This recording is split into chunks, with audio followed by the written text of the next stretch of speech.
Sziasztok, én Fáj Ádám vagyok, ez pedig itt a Kriptóvadász.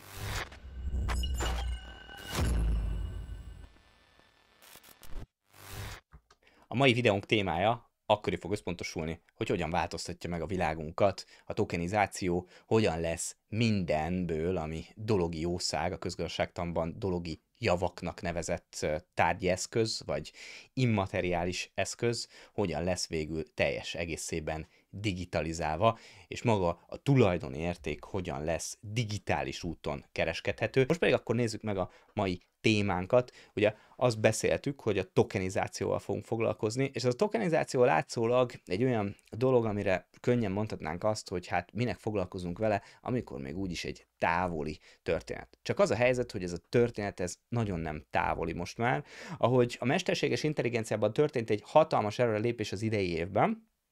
mert az idei évben a ChatGPT-nek köszönhetően, részben nekik köszönhetően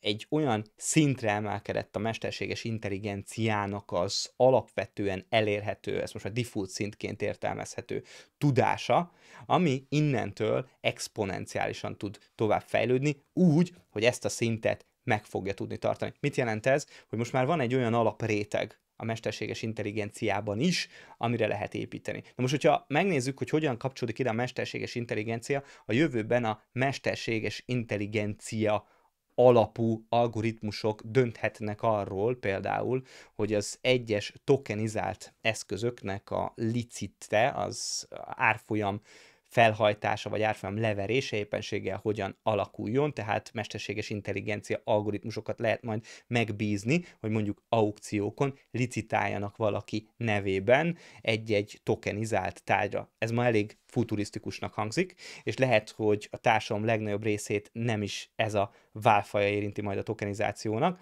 de amilyen gyorsan fejlődik a mesterséges intelligencia, olyan gyorsan fejlődik a digitális bankolás. Elég csak arra gondolnunk, hogy a Covid mennyire hozzájáruló volt a tekintetben, hogy sokan átswitcheljenek bankkártyás fizetésre, mert ugye fertőzési kockázatokat jelentett a pénzeszközöknek, a fizikai pénzeszközöknek a használata, és nagyon sokan döntöttek úgy, hogy oké, akkor a digitális módot választják, és a bankkártya használat jelentősebb fölpörgött a Covid ideje alatt, ez pedig megnövelte egyébként is a bankkártya penetrációt, tehát a globális bankkártya lefedettséget, mind terminál oldalon, mind pedig felhasználói oldalon. Ami azért érdekes, mert azt látjuk ezáltal, hogy a különböző technológiák nagyon gyorsan, nagyon exponenciálisan tudnak terjedni. Ugye az exponenciális terjedéssel kapcsolatban az a helyzet, hogy ami először még lépésenként nagyon távolinak tűnik, az exponenciális hatás miatt egyszer csak odaér az emberiséghez, és nagyon sokan akkor kezdik el megtalálni a helyüket ezekben a technológiai újításokban, a technológiai kihívásokban. Mondok erre egy példát, egy nagyon egyszerű példát. A legtöbb vállalkozás abban érdekelt, hogy megfelelően optimalizáljon. Az optimalizáció többnyire költségcsökkentéssel jár, és próbálnak úgy költséget csökkenteni, hogy az még éppen, hogy valamilyen, hát hogy mondjam, gazdasági növekedési határértéken belül tudja tartani a vállalatot, de legalábbis ne zsugorodjon a vállalat, attól függ, hogy milyenek éppen a gazdasági tendenciák, hogy milyen kihívásokkal néz szembe éppen az adott vállalat. Szóval egy általános tény az, hogy a legtöbb vállalat, mint ahogy a magánszemélyek is, többnyire az optimalizációban érdekeltek, ami költségcsökkentés útján valósul meg. Igen ám, de költségeket csökkenteni az egy olyan, hát hogy mondjam, mechanizmus, aminek lefelé korlátolt a határértéke, ugyanis a költségeket maximum nulláig tudjuk csökkenteni. Általában a mínuszos költség az nehezen megvalósítható, de az egy másik videónak a témája lenne most, és nagyon belemenne a vállalati működéseknek az analízisébe. De amit akarok mondani, hogy általában tehát a költség optimalizálás, a költség csökkentés az valamiféle nulla közeli határértékig tarthat. Ezzel szemben a hatékonyság növelésnek fölülről abszolút korlátlan a tere. Nagyon sok vállalat, és főleg a nagyvállalatok esetében ez a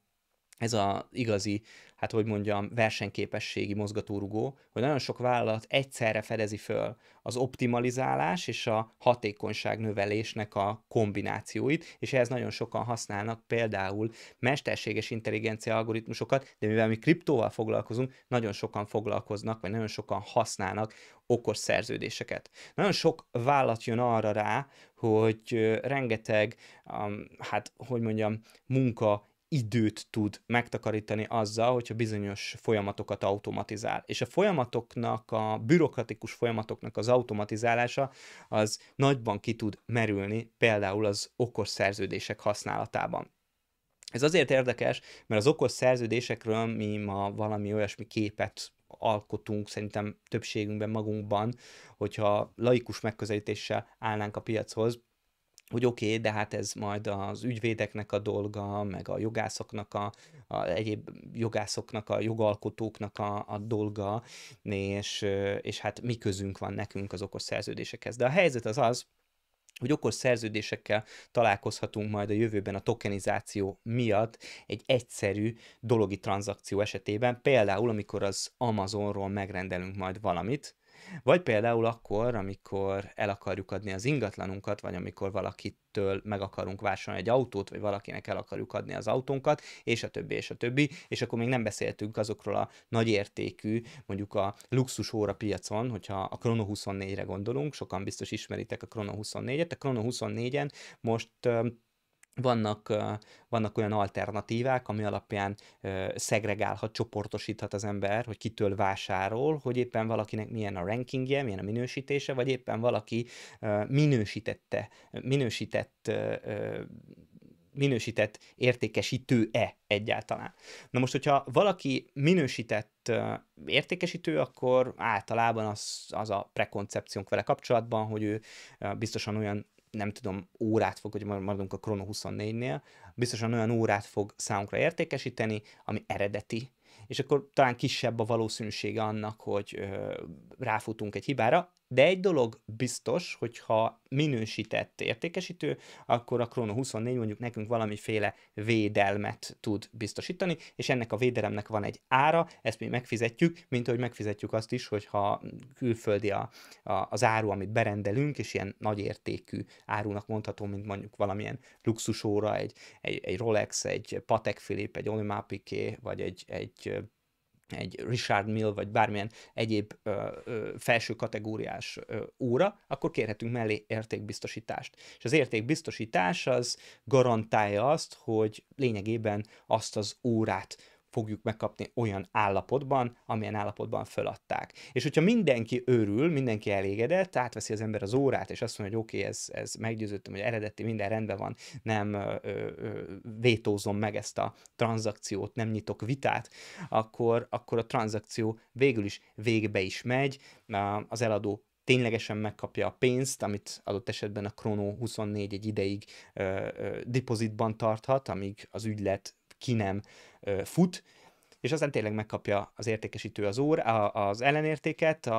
az új vásárló pedig megkapta az órát. Na most hát erről jelen pillanatban úgymond félig automatizált rendszerek gondoskodnak, a jövőben ez teljesen automatikus tud lenni,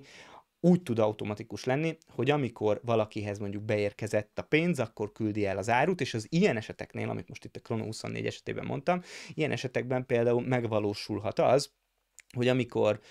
kvázi valaki átveszi az árut, és azzal elégedett, akkor az elégedettségnek van egy paraméterrendszere. A paraméterrendszert egy mesterséges intelligencia vizsgálja, a mesterséges intelligencia megvizsgálja kvázi az órát, és hogyha a mesterséges intelligencia eredetinek tartotta az órát, ennek lehet számtalan eszköze, amivel ez megvalósulhat, digitális olyan eszköz, amiben van mérleg, ami leméri, hogy pontosan megegyezik-e a gyári súllyal az óra, meghallgatja az órának a fülle szinte alig hallható decibel kibocsátását, a hangkibocsátását, megnézi például azt, hogy hogyan jár a mutató, leellenőrzi rajta a főbb jegyeket. Ez a távoli közeljövő, vagy a közeli távoli jövő, nem tudom, hogy fogalmazok. Tehát van egy algoritmus, ami mesterséges intelligencia algoritmusként azzal foglalkozik, és abban érdekelt, hogy megállapítsa, hogy az óra eredeti vagy nem, és hogyha kijön, hogy eredeti, akkor a teljes tranzakció lebonyolódik, és ez lehet egy ilyenfajta automatizmus, ahol a vásárló is megfelelően védett, illetve az eladó is megfelelően jól jár, és ezt még lehet cizellálni egészen odáig, hogy az, aki értékesíti az órát, az köteles lefuttatni egy ilyen mesterséges eredetiség vizsgálatot a terméken, és az a mesterséges eredetiség vizsgáló plombálja le az árut kvázi, és monitorozza nagyon egyszerűen egy kamera azt, hogy ténylegesen becsomagoltad az árut, rákerült az adott bizerba címke egy olyan tokba, ami visszafejtetlen. Most nem az óráról akarok beszélni, meg az órák világáról, csak azt akarom mondani, hogy egyre inkább automatizálódik a kereskedés, a kereskedelem, és lehet, hogy mi nem is tudunk róla a hétköznapokban, hogy egyébként mennyi mögöttes okos szerződés, mennyi mögöttes technológiai eszköz, és mennyi mögöttes algoritmus dolgozik azon, hogy kifejezetten nagyértékű dologi javakkal lehessen megfelelően kereskedni. Na most ebbe az irányba tart a tokenizáció is, ahol a tokenizáció segít a vállalatoknak növelni a hatékonyságot úgy, hogy közben optimalizál is, mert rengeteg folyamatot kiiktat a rendszerből. Például kiiktatja az ügyvédeket, az ügyvédek előre elkészítenek sarok szerződéseket, ezeket a sarok szerződéseket, sarok pontokat meghatározó szerződéseket, ezeket digitalizálják, és ez a digitális szerződés összesség kvázi aztán felelős azért, hogy az ügylet megköttessen. Most ha megnézzük, hogy hogyan lehet digitalizálni egy ingatlant, és hogy az ingatlan digitalizációnak milyen tokenizációnak milyen előnyei vannak, akkor az egyik hatalmas előnye az, hogy az ingatlanokat lehet fragmentálni, ami azt jelenti, hogy felszeletelhetjük magát az ingatlant. Ugye ha NFT-ben gondolkozunk, csak itt talán könnyebb sokaknak elképzelni, hogy mit jelent a tokenizáció, hogyha mondjuk az ingatlanból létrehozunk egy NFT-t, és az NFT testesíti meg a tulajdonjogot, akkor adott esetben elérhetjük azt, hogy annak az NFT-nek több tulajdonosa legyen. Ugye önmagában az NFT azért nem a legmegfelelőbb példa erre, mert ahogy a nevében is benne van non-fungible token, és általában mondjuk nulla decimális, ami azt jelenti, hogy nem fragmentálható, nem osztható föl több részre, tehát ezért nevezzük ezeket tokenizált asszeteknek, tokenizált eszközöknek, eszköztokenizációnak, és nem eszköz NFT-sítésnek, ezt csak azért mondom el, hogy így teljes legyen ezzel kapcsolatban a kép. De tehát arról van szó, hogy digitalizálunk, tokenizálunk egy eszközt, és annak a tokennek lehet több tulajdonosa is, mert hogy maga a token felszabdalható, ahogy egy Ethereum is, például valaki utalhat 0,1 Ethereumot, 0,2, 3, 4, 5, 6 Ethereumot a hálózaton, és amennyit utalt, és aki megkapja azt a mennyiség utalást, annak akkora mennyiségű tulajdon része lesz az össz Ethereum kínálatból. Na most egy Ethereum, vagy akárhány Ethereum megtestesíthet akárhány ingatlant is. De ennek azért van ezen kívül, hogy fragmentálható, rengeteg más előnye is, például, hogy gyors. Tehát rendkívül gyors a tokenizáció, a tokenizált eszközkereskedelem rendkívül gyors, rendkívül hatékony, és rendkívül jól automatizálható. Ennek az egész komplex hierarchiájának köszönhetően pedig rendkívül likvid tud lenni, és ez a fajta likviditás ösztönzés a vállalatoknak hatalmas nagy kulcs előnyére tud válni, úgyhogy a vállalatok többsége elkezdett ebbe az irányba gondolkodni, mondom még egyszer, a mesterséges intelligencia algoritmusok használata mellett a tokenizációban érdekeltek, ezzel tudják növelni a hatékonyságukat. Ha belegondolunk, hogy mi hozhatja az igazi likviditást, ha van egy nagyértékű ingatlan, akkor a befagyott ingatlan piaci körülmények mellett általában, de akkor is, hogyha pörög az ingatlan piac, lehet, hogy bizonyos régiókban a nagyobb értékű ingatlanok lassabban cserélnek gazdát. Persze számtalan más egyéb előnyük lehet, drágában lehet őket kiadni, és lehet, hogy maga a kiadás az likvid tud lenni, csak az értékesítés, a tulajdonos váltás nem elég likvid. Számtalan előnye tud lenni egy nagy értékű ingatlannak, azt gondolom, de ettől függetlenül nehéz rá sokszor vevőt találni, mondják ezt a nemzetközi ingatlanosok a felmérések alapján, hogy a tokenizáció az ingatlan piacon ezért tudja elhozni a likviditást, és ezzel egyetértek, mert én is azt gondolom, hogy egy mondjuk Airbnb-re kiadott amerikai partokon lévő ingatlan, nagyértékű ingatlant értékesíteni résztulajdon hányadban, sokkal egyszerűbb, mint egyszerre eladni, miközben a résztulajdon hányad birtoklásának is számtalan előnye van, mert az ingatlan értékével együtt a résztulajdonunk értéke is fölmegy, mint egy ingatlan alap esetében, egy olyan ingatlan eszközkezelő alap esetében, ahol valódi fizikai ingatlanokat kezelnek, csak hát ott ugye általában a hozamokat osztják vissza, és nincs egy az egyes tulajdonrészesedésünk. De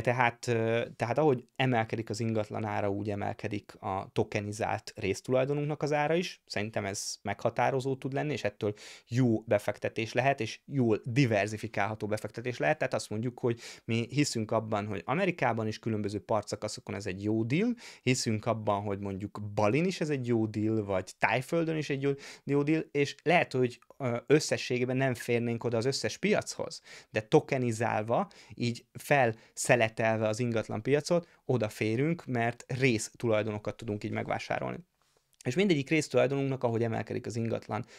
piac, úgy emelkedik a résztulajdonára, de emellett pedig attól függ, hogy az okos szerződések erről hogyan gondoskodnak, kaphatunk osztalék formájában egyéb bevételekre lehetünk jogosultak, például a hasznosítás után, például, hogyha Airbnb-ztetik, vagy egyéb módon kiadják az adott ingatlant. Szerintem ez ebből a szempontból game changer az ingatlan piac számára, de a helyzet az az, hogy természetesen ennek vannak különböző, hát hogy mondjam, hátulütői is. És a hátulütőkről gyakran kevés szó esik. Az egyik hátulütő teljesen logikus, hogy nagyon sok igazán megbízható ökoszisztéma elemre van szükség ahhoz, hogy ez megfelelően tudjon működni. Igazán hatékony és megbízható ökoszisztéma elem lehet például olyan Oracle típusú rendszer, ami külsős adatbázisokból kérdez le valamit. Most nem akarok belemenni ennek nagyon mélyen a technológiai részleteibe, azért nem akarok a technológiai részletekkel mélyen foglalkozni, mert azt gondolom, hogy az túl szakmaspecifikus lenne, de azért egy említés, és erről már beszéltünk itt a nyilvános videókban is, hogy az Oracle típusú rendszerek azok olyan rendszerek, amik külsős adatbázisból tudnak információkat lekérdezni, és beküldeni egy Layer 1-es blokkláncra, vagy pedig egy Layer 1-es blokkláncról tudnak információkat lekérdezni, és láncokon átívelően, úgymond interoperábilisen tudnak információkat továbbítani más külsős elemek, vagy más blokkláncok számára, többnyire külsős adatbázisok számára. Mondok egy példát. Nagyon egyszerű, hogyha mondjuk van egy teljesen automatizált ingatlan hirdetési platform, ahol nem kell azzal bíbelődni, hogy föltegyük a hirdetést, hanem hogy ha már egyszer valaki föltette a hirdetést, és az ingatlan eladásra került, akkor automatikusan lekerül az oldalról maga a hirdetés, de ha újra értékesített az ingatlan, vagy az ingatlan résztulajdonunk, ugye mert itt meg fognak jelenni olyan ingatlan portálok, ahol ingatlan résztulajdonokkal lehet kereskedni, hogyha újra eladó a résztulajdonunk, akkor nem nekünk kell azzal bíbelődni, hogy fotókat készítünk és föltöltjük, vagy megbízunk egy ingatlanost jutalékért, és értékesíti, ami értékesítési folyamatnak az is a része, hogy föltölti a különböző ingatlanos portálokra, most nem belemenve abba, hogy ez hasznos vagy nem, mert nyilván az ingatlan piac mozgatórugója, hogy vannak ingatlan közvetítők, akik megkönnyítik az értékesítéseket, őket lehet, hogy a partner kapcsolataik miatt egy az egyben nem lehet kiiktatni ebből a rendszerből, de számtalan ponton ez hatékonyabban lehet automatizálható, és egy gomnyomással, hogyha elérhetővé tesszük a mi résztulajdonunkat a blokkláncon, hogy bárki licitáljon rá hasonlóan, mint az OpenSea mondjuk egy NFT-ért, akkor egyszerre több 10, vagy több 100, vagy több 1000 oldalra kerülhet föl az ingatlanpiaci résztulajdonunk globálisan. Ez egy nagyon nagy előrelépés, azt gondolom. És most nagyon kiragadtuk az ingatlanpiacot, de ugye ez minden másra is érvényes. És ami ennek az igazi, én azt gondolom, haszonelőnye, az az, hogy ez a deal globálisan tud lebonyolódni. Tehát nem kellenek hozzá különböző nyelvi akadályokat átívelő ügyvédi kapcsolatok. A kapcsolatok alatt azt értem, hogy mondjuk a magyarországi ügyvédünk felveszi a kapcsolatot egy amerikai ingatlan közvetítővel, vagy annak az ingatlan közvetítőnek az ügyvédjével, és segítenek lepapírozni az ügyeket, és adott esetben még közhiteles fordítást is kapunk a szerződésekről, hanem ez az egész kvázi digitálisan mindenki által validnak elismert okos szerződésekkel tudnak működni. Tehát ez hatalmas előny, de ennek a hátránya az, ahogy itt el is mondtam, hogy mindenki számára validnak tekintett okos szerződések, hogy az okos szerződésekkel kapcsolatban történik valamilyen visszaélés, akkor az egész tárgyi, de már digitalizált tárgyi tulajdon jogunkat, vagy a tulajdonhoz való hozzáférésünket veszíthetjük el. Hogy itt nem csak az a kockázat, hogy elveszíthetjük, hogy ellopják tőlünk, mert az még egy olyan eset, ahol talán vissza lehet szerezni ilyen-olyan úton, módon. Le kell zsilipelni nyilván a kimeneti pontokat, tehát amikor valaki fiat pénzre szeretné váltani a tulajdon részét, akkor ott a blokkláncadatok alapján be lehet avatkozni, és el lehet kapni az illetőt. Ugye sokszor történik ilyen, hogy a különböző kriptó átveréseknek, vagy a különböző kriptó hacker támadásoknak az áldozatait végül sikerül részben vagy egészben kártalanítani. De ami szerintem kifejezetten probléma, hogyha mondjuk egy tokenizált digitális tulajdon az adott layer 1-es blokkláncon értelmezhető, és mondjuk mindenféle bridge-elés hiányában rossz hálózatra történik az áttranszfer, és egész egyszerűen eltűnik az a tulajdonjog. De olyankor mi van? Szóval ezek például olyan kérdések, amikkel nagyon aktívan kell, hogy foglalkozzon mind a jogalkotó is, mind pedig a technológiai fejlesztői oldal, hogy ezeket hogyan lehet kivédeni, hogy ilyenkor mi van, hogy esetleg ilyenkor a többi résztulajdonos automatikusan annyival több tulajdonhoz jut, és azt az annyival több tulajdont újra kell remintelni, kell ezt úgy hívjuk, hogy remintelni, újra kell mintelni, ki kell osztani az előző tulajdonosnak, hogy erre van-e lehetőség. És hogyha erre van lehetőség, akkor hogyan érhetjük el azt, hogy biztosan elburnölődött-e, vagy biztosan elburnölődjön, elégjen az a tokenizált tulajdonrészünk, amit egy másik hálózatra küldtünk véletlenül. Meg ki az, aki ellenőrzi, hogy ez véletlen volt, vagy direkt volt? Mondjuk direkt volt azért, hogy a többi résztulajdonosnak az ár, a rész tulajdonára följebb menjen, mert csak kevesebb részre van ezáltal osztva a tulajdonrész. Vagy például direkt volt azért, hogy valaki manipulálja az 50+1%-os tulajdoni többséget. Tehát ennek nagyon sok vetülete lehet, és ezekkel foglalkozni kell az iparágon belül, én azt gondolom, és számtalan olyan törekvés van, ami hát ezeknek a kutatásával és ezeknek a feltárásával foglalkozik. Én is szoktam ilyesmikkel foglalkozni, mert azt gondolom, hogy mindenképpen ez a jövő. De mondok egy másik esetet, és akkor még mindig az ingatlanos példánál maradnék, de csak azért, mert azt gondolom, hogy az ingatlanos példa talán a legtöbbekhez közelebb áll, mint valamilyen egyéb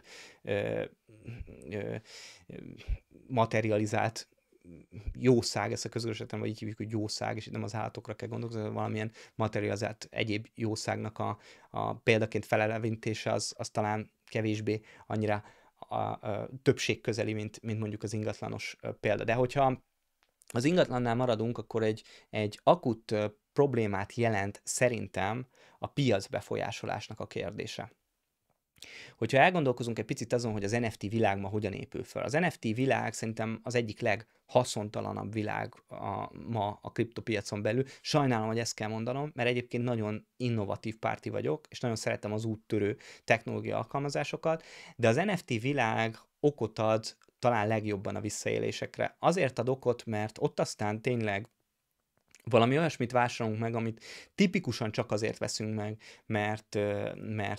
mert valamennyit ért a múltban. És ez a valamennyit ért a múltban, ez az NFT-k esetében, ami non-fungible, tehát elég egy darab NFT-re összpontosítva csinálni egy ilyen manipulációt, amit mindjárt mondok. Az igazság, hogy maga ez a mechanizmus nagyon sebezhetővé teszi szerintem az NFT világot, az NFT értékelést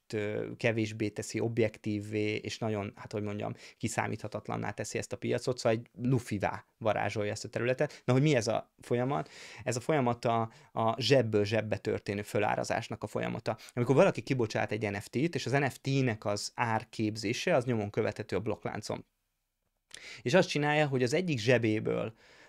átteszi úgy a pénzt a másik zsebébe, hogy ő egy külsős pénztárcáról, ami papíron nem köthető hozzá, vagy a blokkláncolatok alapján nem mérhető a közvetlen kapcsolata a tulajdonos két tárcája között. Az egyik tárcájáról megvásárolja drágán az NFT-t saját magától. Így létrejön egy tranzakció, ami fölárazta valahova azt az adott NFT-t. Aztán egy következő tárcájából megvásárolja még drágábban azt az NFT-t, csinál 2-3 ilyen tranzakciót, a végül ezek a befizetések, ezek mind ott csapódnak le saját magánál, hiszen ő maga az NFT tulajdonos, de a blokkláncon úgy tűnik, hogy ez az NFT ez baromira megy. És mivel ez az NFT baromira megy, és nem kell a teljes kollekciót felárazni, elég csak a kollekción belül 1-2-t, hogy már a kollekciónak a többi darabja is legalább valamilyen szinten korreláljon ezzel a nagyon előretolt nagyon értékes NFT-vel. Szóval miután ez megtörténik, sokan úgy gondolják, hogy hú, hát most ebben az NFT-ben van az igazi kakaó, és ezzel kell foglalkozni, ebben van a jövő. Nagyon egyszerű fölárazni ezeket az NFT-ket, és sokkal egyszerűbb, mint mondjuk egy kriptovalutánál megcsinálni ugyanezt a fölárazást, azért mert a kriptovaluták esetében nem elég az, hogy egy tokent próbálunk drágábban megvásárolni, ott nehéz dolgunk lesz. Tehát ott azért összegszerűen nagyobb tételekben kell gondolkodnunk, hogyha ténylegesen annyi darab tokent szeretnénk fölárazni, hogy az mérhető legyen a különböző tőzsdéken is legyen, hát hogy mondjam, legyen lenyomata, vagy a tőzsdéken, a kriptoeszközök esetében ajánlati könyvek vannak, még akkor is, hogyha a DEX-eken, a decentralizált váltókon az ajánlati könyveknek az order managementjéről automated market maker algoritmusok gondolkodnak, tehát nem a klasszikus árjegyzők gondoskodnak, hanem ez automatizálva van, egy automatikus algoritmus gondoskodik erről, de akkor is az a helyzet, hogy ez a tokenekkel sokkal, a helyettesíthető tokenekkel, tehát a klasszikus kriptovalutákkal sokkal nehezebben kivitelezhető, vagy inkább az elején kivitelezhető, főként, amikor még pici a piaci kapitalizáció, tehát sokszor látunk, főleg a meme coinok esetében, amikor elkezdik fölárazni a coin, és azt látjuk, hogy baromira megy, hatalmas százalékokat emelkedik, mert az egyik megveszi a másiktól drágában, hatalmas százalékokat emelkedik, de ha ránézünk, hogy mekkora a forgalom, amit egyébként kevesen tesznek, akkor azt látjuk, hogy néhány $10,000 vagy néhány $100,000 a forgalom egész nap, és igazából akkor látjuk egyből, hogy itt lényegében valamilyen manipulatív felárazásról van szó. De visszatérve tehát ide a KH-hoz, hogy az NFT-knek ez az óriási nagy kockázata, hogy mesterségesen föl lehet őket árazni. Na és ugyanez a helyzet ugyanez a helyzet valósítható meg mondjuk a tokenizált eszközöknek a piacán, például a tokenizált ingatlan piacon, ahol nyilvánvaló, hogy egy előnyt jelent az, hogyha látjuk az ingatlan elmúlt időszaki árfolyam alakulását, jobban tervezhetőbbé teszi az ingatlan piacot. Ugye Amerikában ez egyébként is bevett szokás, a Zillow például nyomon lehet követni az adott ingatlannak a korábbi ingatlan árváltozásait, amit a statisztikai adattáblából frissítenek, tehát ugye ez nem mindenhol jellemző a világon. A blokklánc alapú ingatlan kereskedelemnél ez megvalósulhat, viszont hogyha ez megvalósul, akkor visszaélésekre adhat okot, mert mondjuk mondhatjuk azt, hogy egy településben, egy kis településbe, hát hogy mondjam, mindenféle innováció nélkül is lehetősége van befektetői köröknek arra, hogy mondjuk egy kis településen fölárazzák az ingatlanpiacot, és azt mutassák ki statisztikailag, hogy egy év alatt, miközben nem tudom, mindenhol emelkedett 5, 10, 15 vagy 20%-ot, most csak mondtam pár telefonszámot, az ingatlanpiac, az adott kis településen, Sonkádon mondjuk, van egy ilyen település Magyarországon, Sonkád, ez a neve, mondjuk Sonkádon, ott meg tízszereződött az ingatlanoknak az értéke, és akkor sokan azt gondolhatják, hogy húha, hát akkor talán célszerű ide befektetni. Na hát ez nyilvánvaló megvalósulhat így globálisan, és ez a fajta árfolyam manipuláció amellett, hogy nagyon torz ingatlan piaci képet fest, még mondhatjuk azt, hogy persze, de ha van rá kereslet, akkor hát miért ne? Én azt gondolom, hogy nagyon kinyitná az ollót. Még nehezebb lenne a fiataloknak ingatlanokhoz jutni, még inkább el kéne adósodniuk, és oda vezetne ez a távoli jövőben, a nem túl távoli közeljövőben, inkább mondjuk így, hogy oda vezetne szerintem, hogy az emberek többsége lemondana arról, hogy ingatlant birtokoljon, mert már lehetősége sem lenne rá, hogy akkora mennyiségű hitelt tudjon fölvenni, még akkor sem, hogyha egész életére eladósítaná magát, és az emberek többsége abban gondolkodna, hogy hogyan béreljen magának albérletet, és ez az albérletáraknak a növekedésével együtt járna, mert akkora keresletet összpontosítana a frekventáltabban elérhető, és még elérhető albérletek iránt. Tehát, hogy azt gondolom, tehát, hogy ha megnézzük ennek a társadalmi vetületeit, akkor ez óriás kockátokat rejt magában, aminek én azt gondolom, hogy nagyon nehéz lesz a kiszűrése. Vannak olyan fejlesztések, megoldások, én is kutatom ezeket, és veszek részt ezeknek az elméleti, mondjuk azt, hogy kidolgozási folyamataiban, amik próbálják azt föltárni megfelelően, hogy hol történnek ilyen jellegű túlárazások a blokkláncon. Ez egy nehéz és nagyon szofisztikált, nagyon összetett folyamat, mind a kriptovaluták esetében, mind az NFT-k esetében, de az NFT erre egy nagyon jó pilot piac, egy pilot szegmens, mert az NFT-khez fog hasonlítani, mondom, a tokenizált eszközöknek a piaca, mert hogy a tokenizált eszközök piacán is lesz olyan, ahol a maga a tulajdon az feldarabolható, fragmentálható, meg lesz olyan, ahol a tulajdon az 1/1-es, és így jutunk el oda egyébként, hogy nem maga az autó lesz az érték, hanem az autó tulajdon jogát kifejező egy valami elnevezésű tokenünk, ami fut valamilyen blokkláncon. Hogy ez most milyen irányba fog tudni terelődni, én azt gondolom ezzel kapcsolatban a jogalkotóknak rengeteg feladatuk lesz még, és ebben van számtalan elmaradása a törvényi keretrendszereknek, vagy a szabályozói keretrendszereknek, mert az egész egyszerűen az a helyzet, hogy az iparág annyira gyorsan növekszik, hogy nem tud rugalmasan együtt növekedni a szabályozási körgyűrű az iparággal, néha ahol túlságosan restriktív, néha pedig túlságosan megengedő, és az optimumot nehéz belőni akkor, amikor nem tudja a szabályozás, a törvényalkotás, hogy mekkora mennyiségű csordát kell beterelni a karámba. Tehát azt gondolom, hogy ebben nagyon sok változás lesz még a következő időszakokban, de ez a változás nagyon gyors ütemű lesz. Nem emlékezzünk szerintem arra, amikor bejött az Airbnb, sokan nem ismerték, aztán sokan megismerték, és aztán amikor bejött az Airbnb, akkorra már divattá vált egyre gyorsabban, hogy egyre többen használják, és fenekestül fölfordította az ingatlan piacot, mert sokan vásároltak ingatlan csak azért, hogy mondjuk az Airbnb-n hasznosítsák. Úgyhogy ezeket akartam összességében elmondani, hát ez egy végteleníthető téma, mert nagyon izgalmas és nagyon érdekes szerintem, de célszerű tudnunk róla, hogy mik az előnyök, mik a hátrányok, és hogy ez a technológia az, amin most dolgozik a legtöbb iparági, mondjuk azt, hogy neobanki, vagy banki, vagy intézményi szereplő, mind akár az ingatlanpiaci szereplőknek az összessége figyeli ezt a szektort, ezt a területet, és azon dolgozik, hogy itt innováljon. Hogyha tetszett ez az anyag, akkor megköszönöm, hogyha ezt a videó alatt egy lájkkal visszajelzed, az azt fogja szimbolizálni, hogy szeretném még ilyen jellegű tartalmakkal találkozni itt a nyilvános YouTube csatornánk. Nagyon szépen köszönöm a figyelmet, és hogy itt voltatok. Találkozunk legközelebb is. További szép napot. Sziasztok!